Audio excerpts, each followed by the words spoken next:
आज जिस विषय पर हम चर्चा कर रहे हैं वह है चेंजेस इन एडोलसेंट पीरियड, यानी चेंजेस ड्यूरिंग एडोलसेंस, जिसको आप कहेंगे किशोर अवस्था के दौरान होने वाले परिवर्तन। किशोर अवस्था क्या है? किशोर अवस्था उम्र का वह पड़ाव है जब आप एक तरफ तो आपका बचपन छूट रहा है और युवावस्था भी आई है, यानी 13 वर्ष से लेकर 18 वर्ष के बीच का जो आपका उम्र का पड़ाव है, इसको कहते हैं किशोर अवस्था, एडोलसेंस पीरियड। किशोर अवस्था जीवन का एक बड़ा ही महत्वपूर्ण हिस्सा होता है,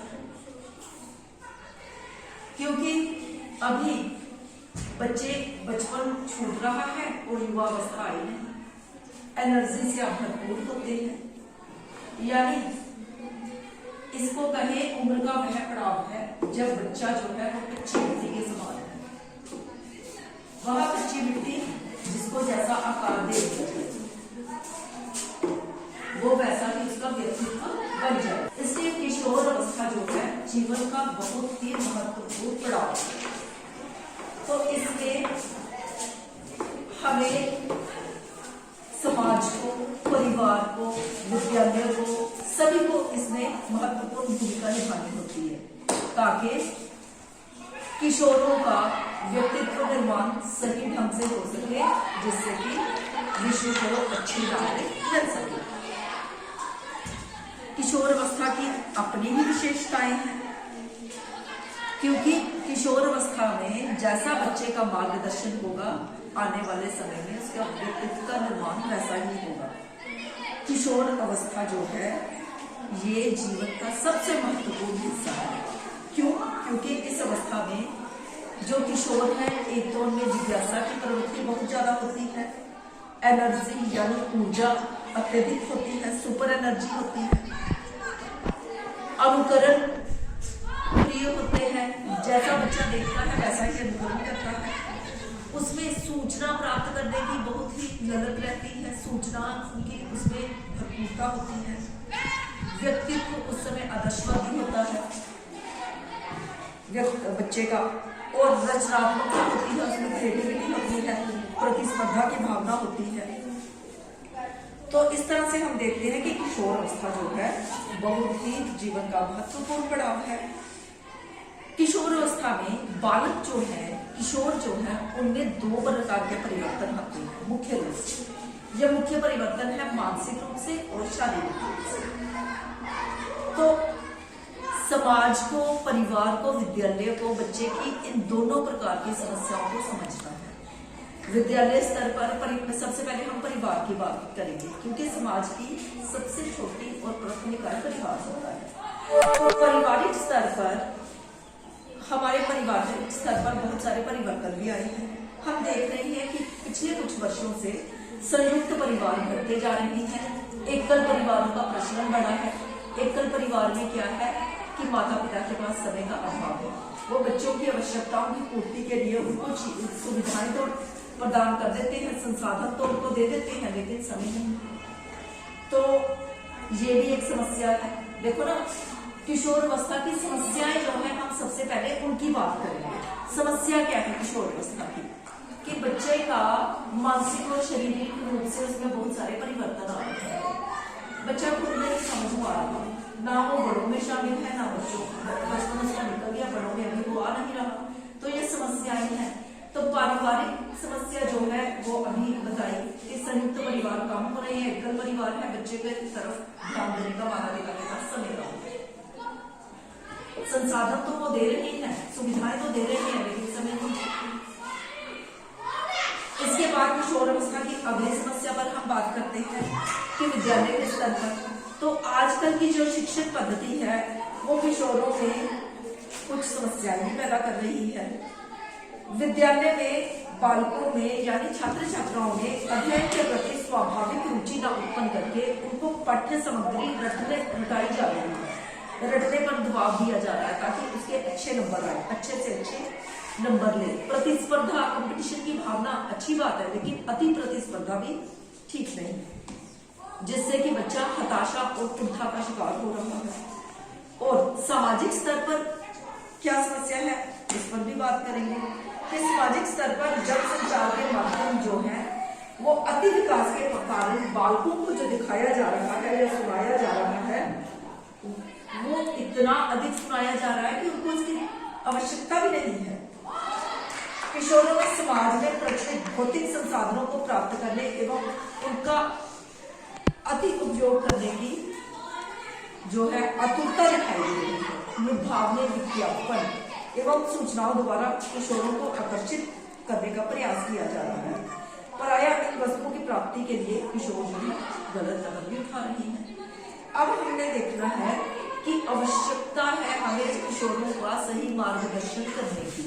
तो किस तरह से किया जाए, इन समस्याओं का समाधान कैसे किया जाए ताकि किशोरों का सही मार्गदर्शन हो, उनका अच्छे व्यक्तित्व का निर्माण हो, समाज को, देश को अच्छे नागरिक मिले।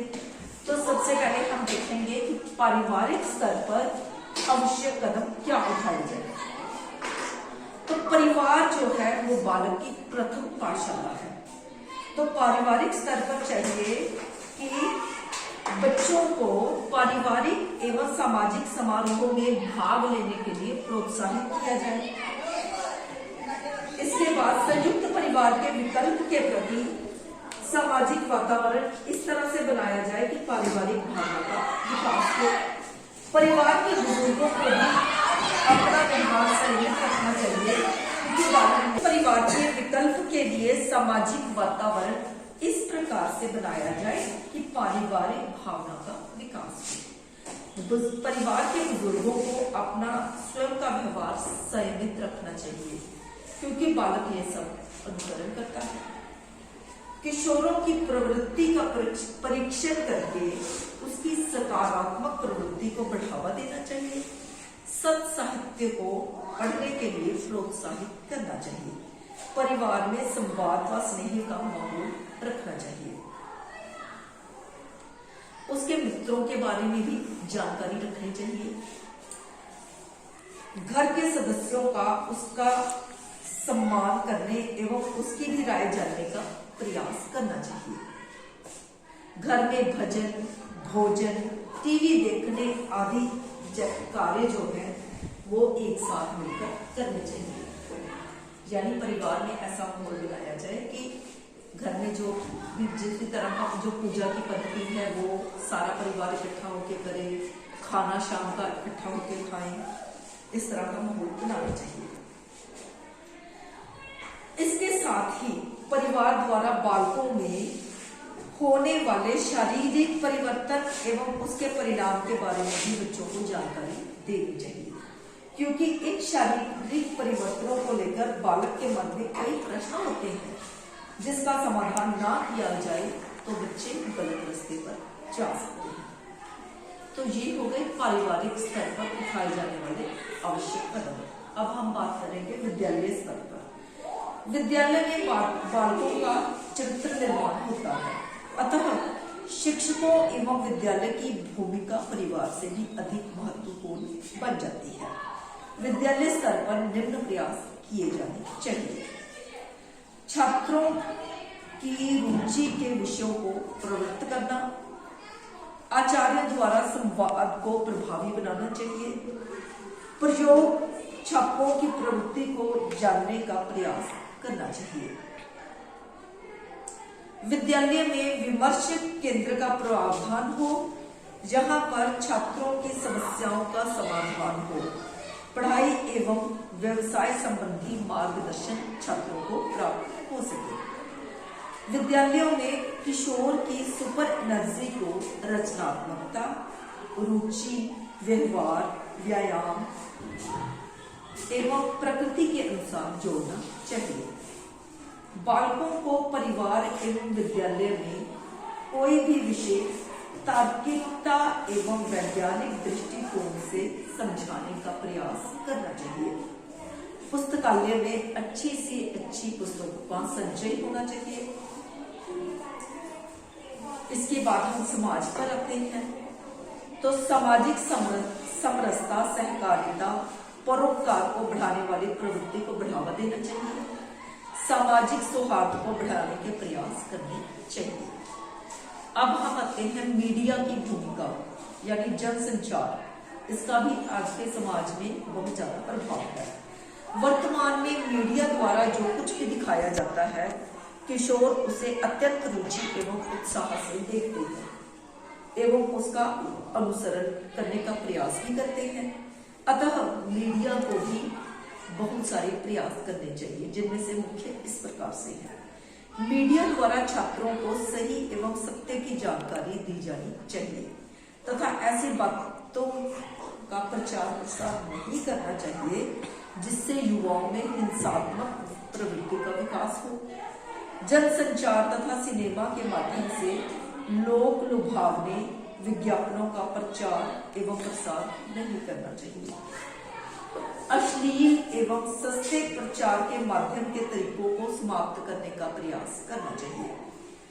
जनसंचार के माध्यमों द्वारा राष्ट्रीय अस्मिता के प्रति, गौरव चिन्हों के प्रति सम्मान तथा राष्ट्रीय भावना का प्रसार करना चाहिए। सृजनात्मकता को बढ़ाने का प्रयास करना चाहिए।